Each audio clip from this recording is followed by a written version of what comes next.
Nunca se perguntaram porque é que aquele café ou restaurante que estava perto do vosso local de trabalho e ainda por cima sempre cheio faliu em menos de 6 meses sobre uma nova gerência? Pois é mesmo sobre isso que vamos falar neste episódio.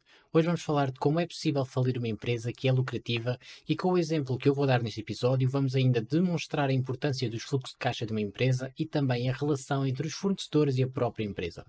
Depois ainda vamos falar sobre as notícias da semana, como o CPI, o Core CPI e a pseudo-pausa na subida dos juros. Boas pessoal e sejam bem-vindos a mais um episódio do canal Investimento Estratégico. Como já é hábito por aqui, vamos começar pela atualização do desempenho do portfólio e temos algumas novidades. Como por exemplo, a maior posição do portfólio depois de muitos meses mudou. Agora é a Microsoft em vez de ser a IMSS. E como é que isso aconteceu? Aconteceu naturalmente, pois eu não comprei nem vendi nenhuma das posições recentemente, e isto foi apenas o resultado do crescimento da Microsoft até bater novos recordes históricos e da IMSS a descer ligeiramente. Agora, falando de compras, reforcei finalmente a posição pool e tive imensa sorte no timing da compra, pois comprei a 331 dólares e já vai a mais de 355 em menos de 5 dias. Depois, o depósito mensal já entrou, totalizando assim 5,4% do capital disponível no portfólio e neste momento eu não tenciono usar o capital disponível a menos que surja uma grande oportunidade. Estas foram novidades desde o último episódio. Agora, para quem ainda não viu, vou rapidamente mostrar os resultados do mês de maio, que foi o pior mês do ano até agora. Ora, em termos de retorno mensal, temos o portfólio a descer quase 5% versus o SP500 que subiu 0,3%, o que totaliza uma diferença de 5,21%.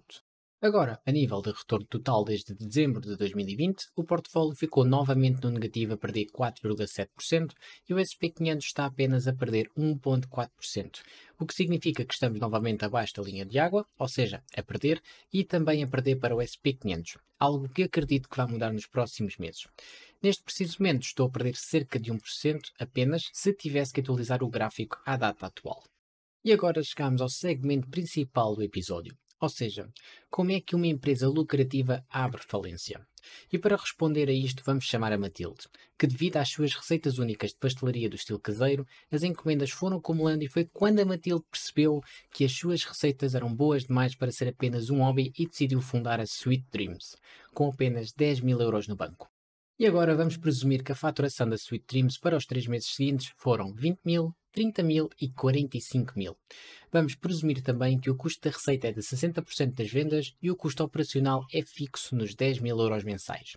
Ora, e com esta informação podemos e devemos criar uma demonstração de fluxo de caixa simplificado para visualizarmos o que está a acontecer por detrás dos cortinados no negócio da Matilde. E, portanto, para o mês de janeiro temos os tais 20 mil em vendas, com um custo bruto de 12 mil euros. O tal custo da receita, ou seja, os materiais necessários para produzir o produto final pronto a vender.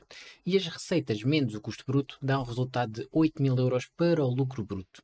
E a este valor ainda descontamos as despesas fixas, como por exemplo a renda, a luz, a água, etc., que dá um valor de 10 mil euros, o que dá um resultado líquido de 2 mil negativos, ou seja, os tais 8 mil lucro bruto menos os 10 mil de despesas operacionais. Dá um lucro líquido de 2 mil euros negativos.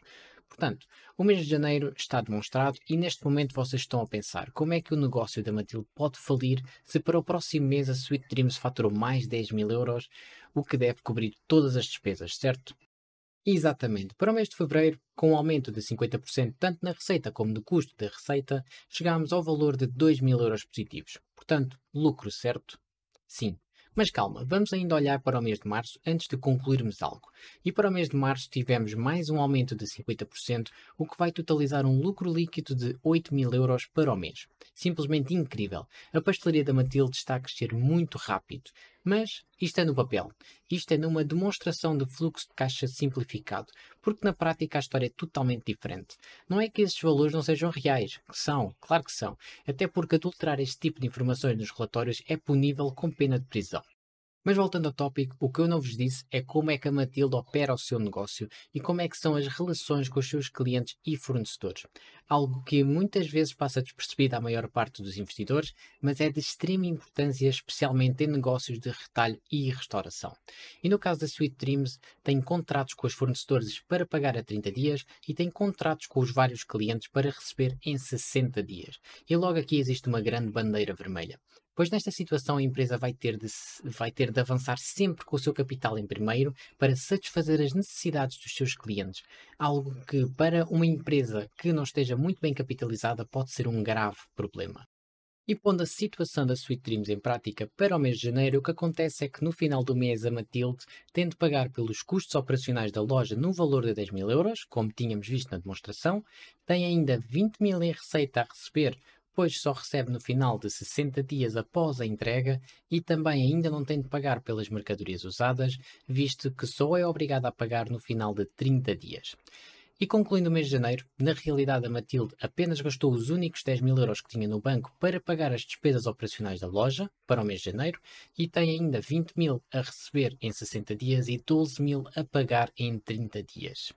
Agora, saltando para o mês de fevereiro, a situação começa a apertar para a Matilde, visto que no fim do mês a Sweet Dreams ainda não foi capaz de cobrar sobre nenhuma receita e agora mais uma obrigação: a mercadoria de janeiro e as despesas operacionais de fevereiro. Ou seja, concluindo o mês de fevereiro, a Matilde neste momento tem 50 mil em receita a cobrar, 12 mil a pagar em mercadorias usadas em janeiro e 10 mil em despesas fixas para o mês de fevereiro. Assim sendo, a Matilde está a dever 22 mil euros neste momento. E a questão é, pode a Matilde virar a situação? Com o aumento da receita, talvez o mês de março será melhor, certo? Bem, vamos investigar. Portanto, em março, a Sweet Dreams vai finalmente cobrar a receita de janeiro, no valor de 20 mil euros, o que, usando esse capital para abater a dívida que se arrastou desde fevereiro, fica apenas agora a dever 2 mil euros. A situação melhorou ligeiramente, mas chegando ao final do mês, a Matilde repara que agora tem de pagar o custo das mercadorias vendidas para o mês de fevereiro, no valor de 18 mil euros, e ainda as despesas operacionais para o mês de março, no valor de 10 mil euros, as tais despesas fixas, totalizando assim 28 mil euros em despesas, que a juntar à dívida de 2 mil, já dá um total de 30 mil em dívida no final de 3 meses de bastante trabalho e com bastante sucesso também aparenta, pois as vendas aumentaram imenso de mês para mês. Portanto, o que é que se passa aqui? Como é que isto acontece na Sweet Dreams? E a resposta é que enquanto a Sweet Dreams estiver a crescer todos os meses em receita, os custos com a receita também vão crescer. E a certa altura as despesas operacionais irão subir também, pois a Matilde terá de contratar mais mão de obra para fazer face à demanda. Que o problema nesta situação está na disparidade entre o facto da Sweet Dreams ter de pagar aos seus fornecedores a 30 dias, mas esperar 60 dias para receber dos seus clientes. No fundo, tem de adiantar o seu próprio capital em 30 dias para manter o negócio aberto. E isto, por mais óbvio e simplificado que este exemplo seja, é precisamente por esta razão que grande parte das empresas pequenas falham no seu primeiro ano de negócios. Ficam simplesmente sem dinheiro. E claro que existem formas de dar a volta a este tipo de situações, como por exemplo pedir empréstimo a bancos para fazer face às despesas. E os bancos têm todo o gosto em adiantar o dinheiro da receita que já está contabilizada, mas ainda não transacionada. O problema é que muitas vezes, por inexperiência do dono da pequena empresa, este tipo de soluções nunca chegam a ser postas em prática e perde-se pelo caminho o que poderia ser uma grande e excelente empresa no futuro. Agora, dito tudo isto, este exemplo da pastelaria Sweet Dreams foi retirado de um livro que acabei recentemente de ler, com o nome de Inteligência Financeira de Karen Berman e Joe Knight. Esta é a minha forma de recomendar o livro, especialmente a quem está a iniciar-se nas ações e quer ficar mais ágil com o funcionamento financeiro das empresas. O único aviso que eu tenho acerca do livro é que não é dirigido a investidores, é dirigido sim a empresários executivos, diretores, enfim, a trabalhadores que queiram estar mais à vontade em relação aos números, mas não é por isso que não deixa de ser um excelente livro. Está cheio de informação útil e prática, com bastantes exemplos e ainda exemplos de fraudes contabilísticas de empresas do próprio SP500. E toda a informação deixou-me sem dúvida mais inteligente financeiramente. E agora vamos passar para as notícias da semana. Vamos começar então pela razão de tudo o resto, o CPI.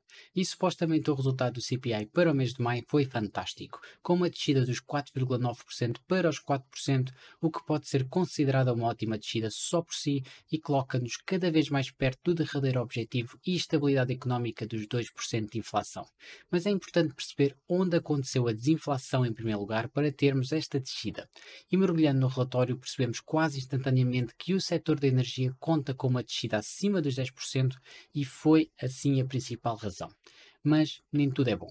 No lado do Core CPI, que exclui os setores da comida e energia por serem setores mais voláteis, apenas descemos de 5,5% para os 5,3%.